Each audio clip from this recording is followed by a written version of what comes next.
It's a pleasure to talk to you again. You were sort of a regular last year when I picked you to win the whole thing, and you took us all the way to the Final Four. So your team has that experience, another terrific season, a 2 seed now in the Midwest Conference. How do you feel? Well, let's slow down a little bit. Yeah.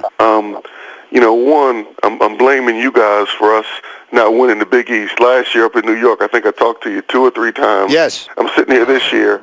I wake up every morning. I'm mad at my SID. I'm like, when are they going to call? I got to get on. I'm as superstitious as the day is long. So it wasn't me. It wasn't the guys. I'm putting on you guys for not having us on, for not winning the Big East. All right, we accept that. We accept that Greeny should accept that because he's a kiss of death. You have to really hope he doesn't pick you. I mean, if he picks you, that's it. Are we going with tasers this year? What are we doing? No. Oh, man. There'll be no tasing. We're tipping cows or something. I forget what we ended up with. Well, because of you, Greeny had to milk a cow last year. Yeah, that was not a great day. This year, I will have to dye my hair a different color every day for a week, and Golic, if he loses, and Lord knows that's overdue, Golic will have to enter a competitive eating competition and eat against Kobayashi in the game. Of which I will throw up. There's absolutely no doubt about it. So let's talk about your game against Pittsburgh at the Garden Saturday night. It was a good ball game, but they wind up winning the Big East Conference tournament. You, of course, won the regular season conference championship when you get a 2 seed in the Midwest. So you'll open with Maryland, Baltimore County, and then if you were to win that, you would be looking at Gonzaga, Davidson. I know you guys always look at these things as little mini 2-game tournaments, so give us a sense of how much you've already started doing looking ahead to your weekend. Well, my staff and I started to get ready for UMBC last night.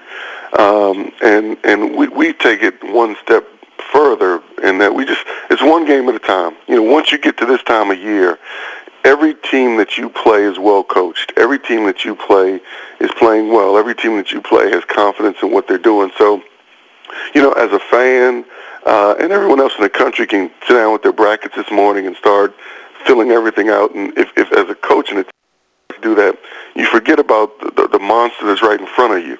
So, all of our energy is going into UMBC and Randy Monroe and his team, and hopefully, we'll have some success there. Then if we get that opportunity, we'll move on from there. But all of our energy is going into them right now. Given the fact of how far you went last year, how much of an advantage is it to that because guys did go that far that they know not to look past any opponent in this tournament? Well, I hope so. And I think the one thing our group has been good at is learning from past experiences. And, obviously we're a much different team this year without having Jeff Green there, but we do have significant numbers that were part of what we did last year. And our guys understand what it takes, understand how difficult it is, and so hopefully it will be of some benefit to us.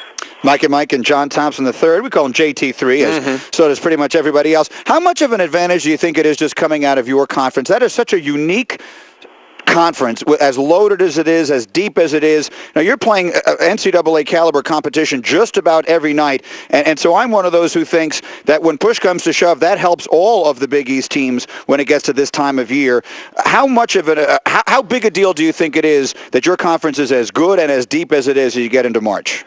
Well, I agree with you, and that's something that I've said all year and for the past couple of years, and I think the next couple of weeks we'll see how it plays out. But the league is so brutal, and not just in terms of the quality of the teams, but the different styles of play. In the Big East, you get to experience every different style of play at a high level.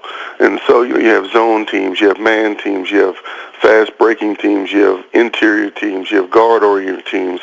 And so you see everything, and I think and hope that truly prepares us for this time of year where no matter who you see, even though you're going to see a good team, you're not going to be surprised, or the style of play is not going to be new to you. And this time of year, that's so important. Just the matchups and style of play are as important as anything. And when you're in a one-and-done tournament like this tournament, the biggest tournament there is, how much does that change strategy of how you may coach in a game?